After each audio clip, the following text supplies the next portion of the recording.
ओम नमः शिवाय। अब मैं आपको 28वां श्लोक चर्चस्तव द्वितीय पंचस्तवी का सुना रहा। उद्याम काम परमार सरोज चंड चंड दिते दितिम उपासित षट प्रकाराम मोह दीपेन्द्र कदनो जत बोधस लीला गुहां भगवतीं त्रिपुरां नमाम्यहम्।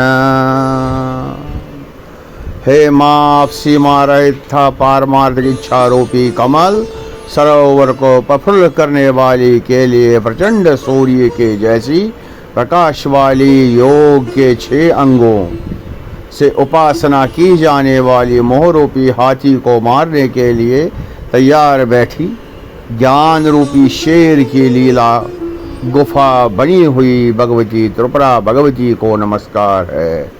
हे माँ, जो मेरे इच्छाएं है, जो मेरा मोह है, उसका नाश कीजिए, क्योंकि मैं आपसे मोक्ष चाहता हूँ।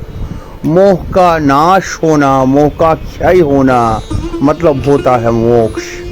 और जो ये गुफा है, ये जो संसार है, ये घर है, ये वैराग्य का दुश्मन है। जिसके मन में वैराग्य आए वही भक्ति कर सकता है, नहीं तो ऐसी कोई भक्ति नहीं कर सकता है। जब तक आपके मन में किसी देव के प्रति वैराग्य न हो, सबसे पहले आपके रोंगटे खड़े हो जाएंगे। उसका दूसरा स्टेप है, आपको आंसू आने शुरू हो जाएंगे। फिर तीसरा स्टेप है, आप भाव विभोर होकर उस भगवान की प्रार्थना करने वाले होंगे। चाहे गर्मी हो, सर्दी हो, कुछ भी हो, ये देवी जो है ऐसे ही हम इससे मांग रहे हैं। उद्याम काम परमार सरोज षंडम चढ़ती षट प्रकार मोह दीपेन्द्र कर्ण बोध से लीला गुहा भगवती नमामि। दैट मीन्स कि है माँ, मुझे इस बंधन से निकालो और अपने चरणों में मुझे लीन करो। इस संसार जो एक गुफा है, इससे मुझे निकाल के अपने चरणों में लीन करो। हे माँ, मुझे अपने चरणों में जगह दो। हे माँ त्रिपुर सुंदरी, हे माँ त्रिपुरा, आपको नमस्कार है। जो सूर्य जैसे किरणी देता है, वैसे ही मुझ में प्रकाश आ जाए और मैं वैसे ही अपने जो है आपके चरणों की धूल से मैं दुनिया को प्रकाशित करूं। यही इस श्लोक का ये है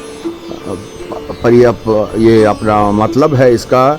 मगर ये 6 अंगों यहाँ पर कहता है, 6 अंग कौन कौन से है? प्रहार, ध्यान, प्राणायाम, धारणा, तर्क और समाधि। फिर है जो सूर्य है, जैसे हमने यहाँ पर बोला कि समोह समी सीमा रहित, मतलब हम कहीं भी जा सकते हैं। मतलब इस माँ के नाम जो है सीमा रहित है, जो प्रचंड सूर्य के जैसी शक्ति वाली है।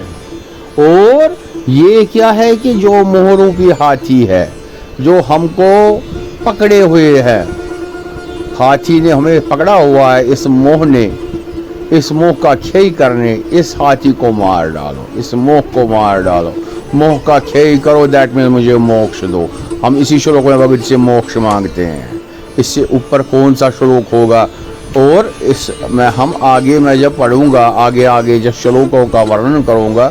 पंचस्तवी एक किताब है जहाँ पर हम सीधे कहते हैं भगवती, हे माँ प्रत्यक्षी भव।